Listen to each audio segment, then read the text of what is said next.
Թուրքիան կարող է օգնել, որ Ադրբեջանի հետ խաղաղություն հաստատվի։ Ամեն ինչ հնարավոր է։ Կարող է կպատայի։ Թուրքիայի մասին Օրս մի քիչ։ Փաշինյանը համարում է, թե Թուրքիան կարող է օգնել։ Փաշինյանը համարում է, թե Թուրքիան կարող է օգնել։ Բացառվում է։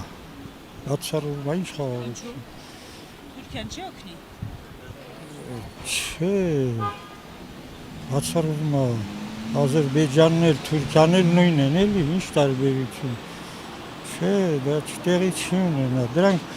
սաղավանքի վրա է խափում է, ոչ մի բան։ Ինչու է Փաշինյանը այդպես ասում։ Դե որովհետև իրանց մարդն է, գործակալ է, բա ինչ ասի։ Իրանց մարդն է։ Բա բերել են որ ավելի քանդի էս ոչնչացնի սա։ Դրա թե չէ բացառվում է, չէ, Փաշինյանից լավ բան չի լի։ Նա ոչնչացնում ամեն ինչ։